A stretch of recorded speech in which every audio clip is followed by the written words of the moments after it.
And can you tell us about Guan Yin and her role, as well as Mother Mary and Mary Magdalene? They all seem to be related because of the feminine energy, but I Yes. don't.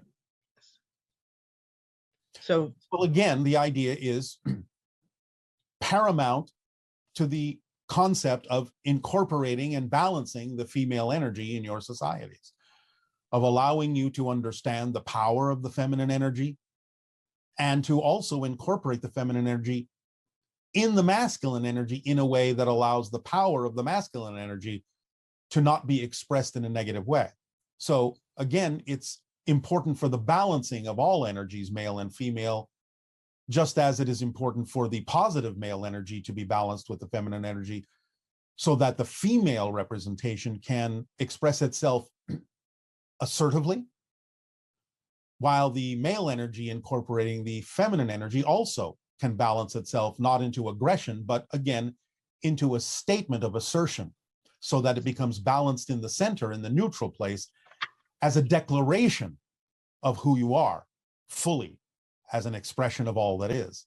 So the introduction of any representation of the feminine archetype into your society at this time would be primarily for the purpose of acting as a balancing mechanism to blend and balance the male and female energies.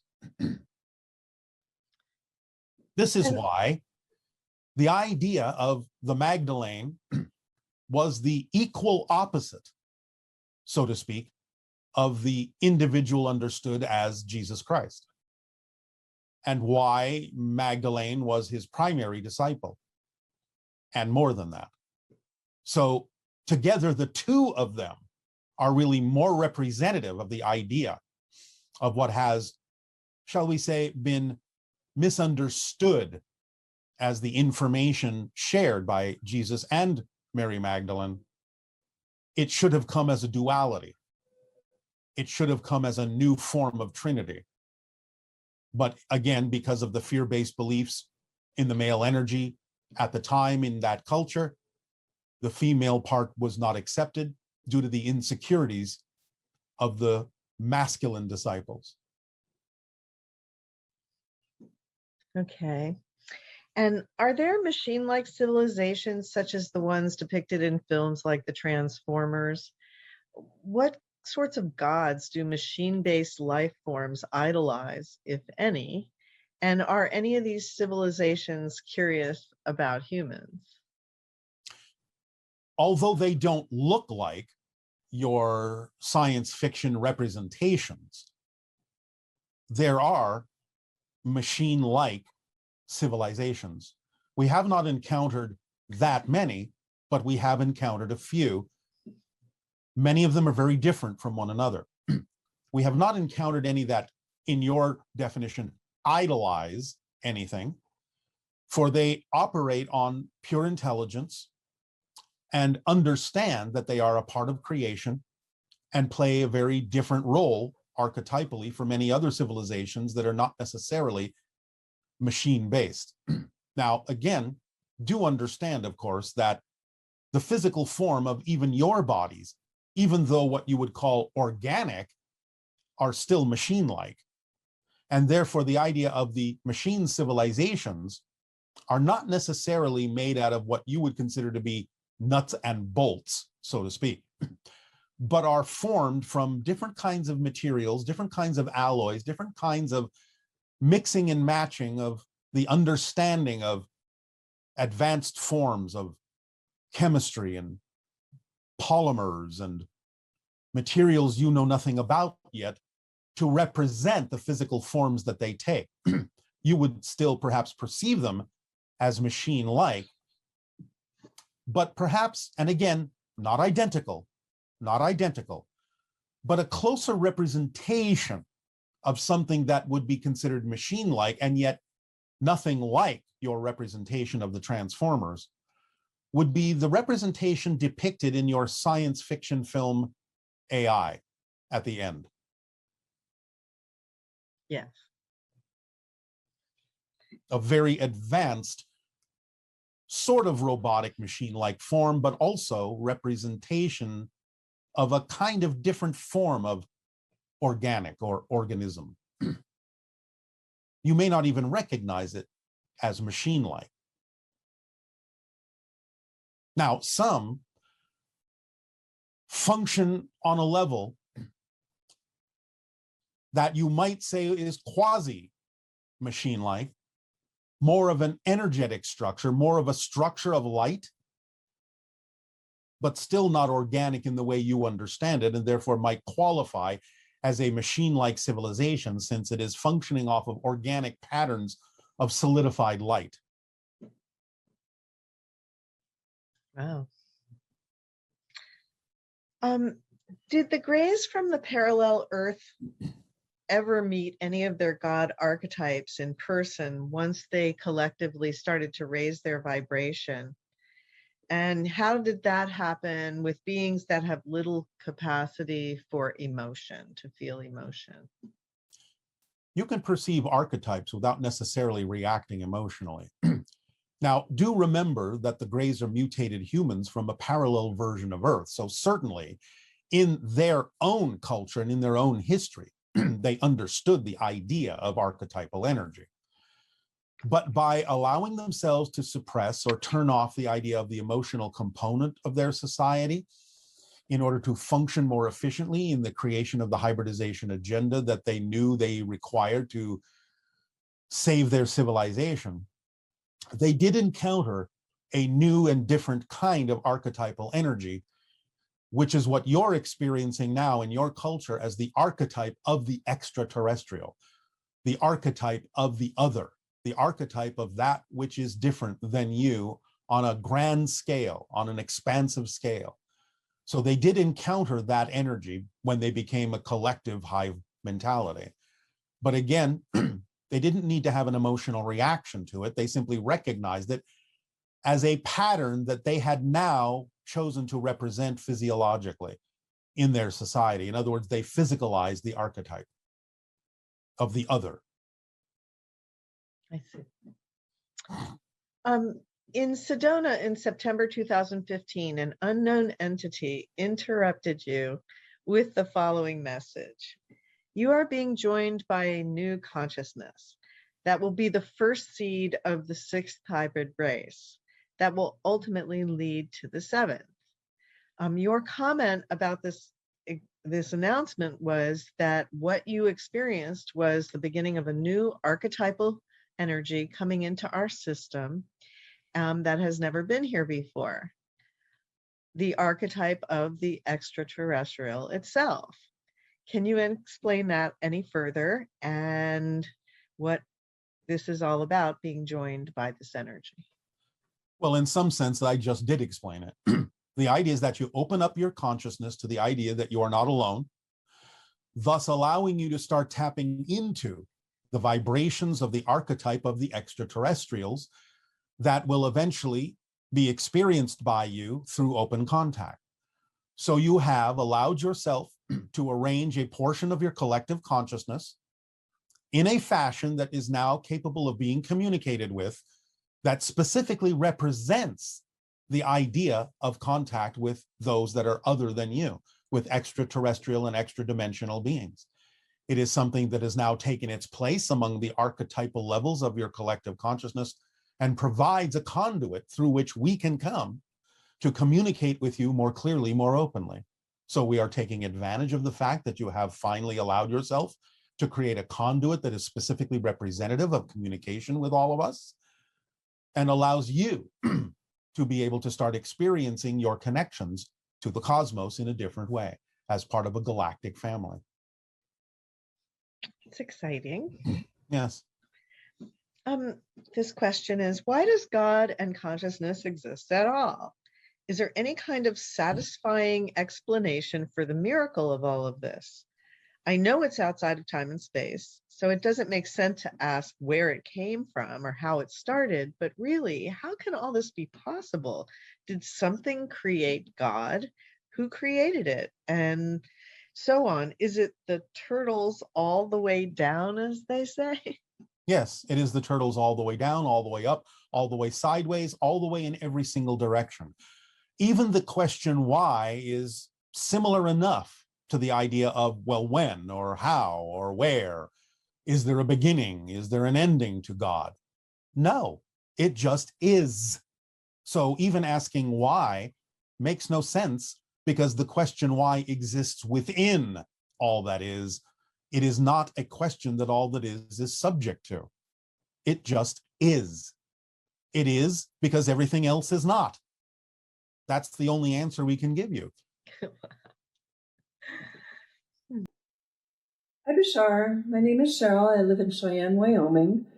I was on a camping trip near Tucson, Arizona, and about 3 a.m. I saw a very unusual phenomenon. It was like slow flash bulbs appearing in different portions of the sky, and they were quite large, and from my perspective, they were a little bit smaller than the size of the moon. During the next night of camping, I decided to see if I could see this phenomenon again, and I saw a very unusual bright light. And then outside of it, a smaller light blinked and then orbited around this bright light. This happened several more times over the course of an hour. And then all of a sudden, those unusual lights faded away, and I saw nothing but normal stars. And then all of a sudden, those stars faded away, and I noticed that the sky was actually covered with clouds. I am absolutely astonished. I am certain that I was awake, and I was wondering if you could give me your perspective. Thanks so much, Bashar. Bye. As many people on your planet expand their consciousness, they will begin to peer into other dimensionalities, or their senses will become more sensitized to the comings and goings of dimensional portals and other kinds of crafts that may come through them as they pass through your reality. Or you will be more sensitive to the different variations and expressions of energy that your planet gives off, seeing different portals and vortices that exist in your atmosphere. So this may be a multitude of things impinging upon your senses, seeing more multidimensionally, and being able to experience energies that express themselves that were invisible to you before. Good day, Bashar. I'm very happy to be with you at this moment. Very exciting. It is our passion and our pleasure to interact with you as well. Thank you. I loved listening to you about the concept of gods. And, I'm reflecting to myself, it took me about 25 years to relieve myself from the concept of God, of religion, religious, and become free to be who I am, and I am God. Yes, everyone is. Yes. So I wonder, in our civilization, how far as a collective are we from freeing ourselves to become the free that we should be? Well, again, please do remember that you keep shifting collectives. You never change the world you're on. You never change the collective you're in at any given moment. You change yourself and you shift to a different version of Earth that already simultaneously exists, that contains a different collective that already believes more in the direction that you prefer. So by speaking about this in a linear way, as if it would appear that your world is changing, overall, as a general idea, not precise, general idea, over the course of the next half century, the next 50 of your years, for the most part, we'll see the greatest shift and you'll be experiencing the greatest change. But again, it's simply because you've shifted to a version of Earth that is already that way. Yeah. As a collective, I wonder, while you say it, each of us shift into a new reality that we are aligned with. Yes. So does that matter as a collective, if we shift as a collective, or does it only go by individual shifts to a collective? Both. Collectives can shift. There can be consensus agreement among many different individuals to shift in the same way, to the same level, the same frequency. So, yes. Well, that's good news. 50 years is not bad. No, not at all. Yeah. A blink of an eye. But again, individuals, to some degree, can sometimes shift more quickly than the collective. It just depends. It depends by what? By how much of it I shifted? Yes, and also whether you chose to be an example of the shift that can allow others to see you as a living example that they can shift to. So in other words, there have to be some that are out in front to be able to act as examples for the rest to know they can shift as well. Yeah, I got you. I understand it. Thank All you. right. You're welcome. I live outside of the city when we have a beautiful forest that I walk on the path. And since the last transmission that you spoke about the shells of earth around us, Yes. when I walk, there's a certain area that I feel strongly the elementals Yes. present there. So since that transmission occurred, I become more aware, meaning I tuned in more. So each time I go to that location, I send my thought to them, and sometimes verbally I'll say hello, sometimes mentally I'll say hello. Yeah. It's funny enough that the first day that after listening to you, walking down there at a large tree, we have a very old trees in that location, shifted, and the crackling of wood sounded. And Yeah. I was like, I accepted it as if a communication happened. It was. But then it was there because it didn't happen after that again. That's all right. These things will fluctuate. It's all right. Still a communication. Is it? Yes. I would love that. You said when you're saying communication, for me, it's a communication probably in a limited way of a human communicating. There is information in that experience. You as a human may interpret it in different ways, and you may process it to the point where the information becomes understandable at a different time. That doesn't mean it wasn't a communication. You may not know it immediately, but you will eventually understand how the communication relates to you and how to relate to it. So you also mentioned that to do it in meditation and all of that, but I don't know. Sometimes I feel like maybe I'm impatient. Why? Does that mean you think there's a better place to be than where you are? No, I'm very good with where I'm at. Except when you're impatient. Yeah, the impatient is like, okay, I'm here. I recognize you. You're in this location. You are in everywhere, but in this location, I feel you. Right. So I would like this. So you have insistence. I do, obviously. Thank you. Yeah. Let it unfold in the way that it naturally unfolds. You have to trust that it will unfold perfectly for you. If you insist, you're actually shortchanging yourself from the perfect way it could unfold. Yeah. Thank you. You're welcome. And by insisting, you actually make yourself incapable of hearing other forms of communication that might be coming to you. I needed to repeat this. What did you just say to me? By insisting on hearing the communication or having an experience in one particular way, that insistence can actually prevent you from receiving other forms of communication that might be coming to you. You won't perceive them if you insist on a particular outcome because you don't know that that's the best outcome. I so agree. So you might actually miss forms of communication that would be coming to you if you insist on a particular outcome, because that may not be what works best for you. And the only way to be open to it is not to insist and just allow. Well, again, if you understand that your insistence is a limitation you're placing on yourself, why would you do it? No, you're good. You're right. You're right. I know. Okay. Thank you. Again, it is our passion and our pleasure. Have a good day. Thank you, Bashar. Bye. Good day. Hi, Bashar. How are you? So I really appreciate the fact that the messages that you've been giving us have a sense of practicalness, concreteness, and consistency in it. And I think that there should be people out there that should treat these materials coming from the invisible world, the world that's beyond our senses, such as from near-death experiencers or from authentic channel beings such as yourself, to treat this information and materials as more than just philosophy, but with a more grounded practicalness.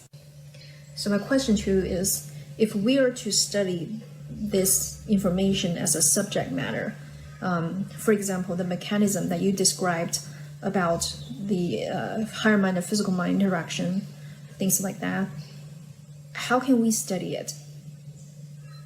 What kind of methodology we can use? Yeah, so that's my question. And I'm really looking forward to hearing from you. Goodbye. Remember that first and foremost, we do say that the formula we give you is not a philosophy. It is literally a description of the mechanics, the practical mechanics energetically in consciousness of how you actually create the manifestation of your physical reality experience. So we would suggest that you begin with that.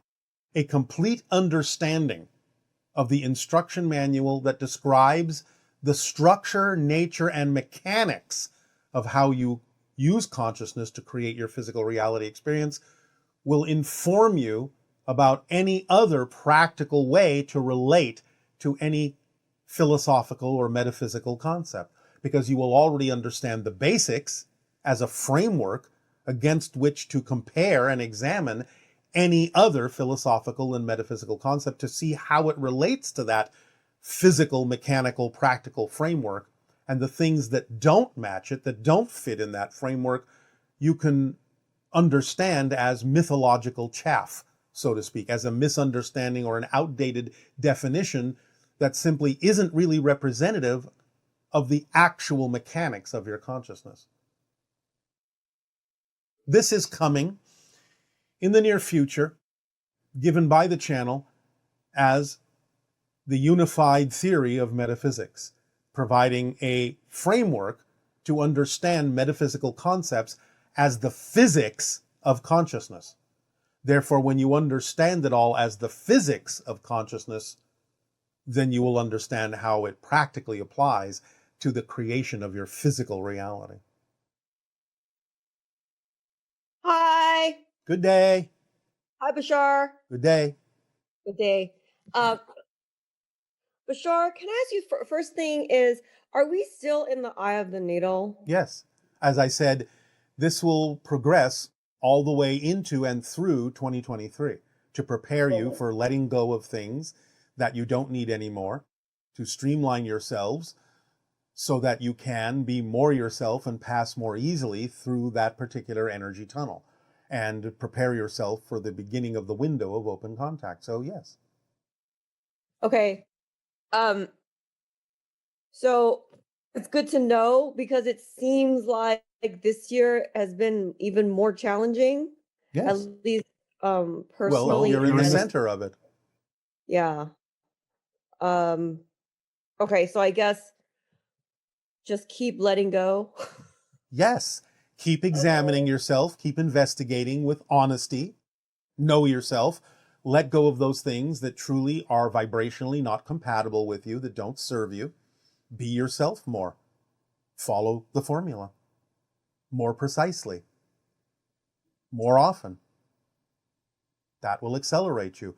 That will prepare you. Okay.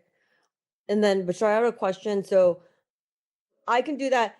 And how do I shift timelines to match the one that I prefer? You're doing it all the time. Follow the formula. The formula is the rudder that you use to navigate yourself as you constantly shift billions of times per second through different versions of Earth.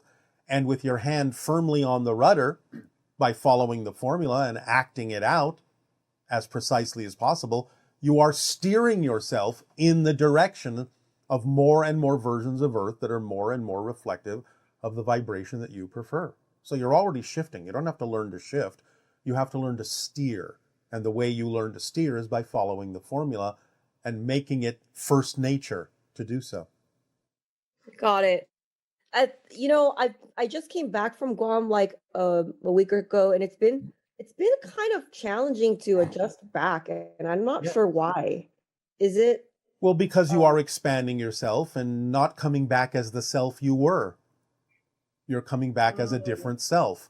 And therefore, you have to take on the things that are now relevant for the different you, not attempt to incorporate the things that are no longer you. Got it. Does that help? Yeah. All right. Happy Thanks, shifting. Bashar. Happy shifting.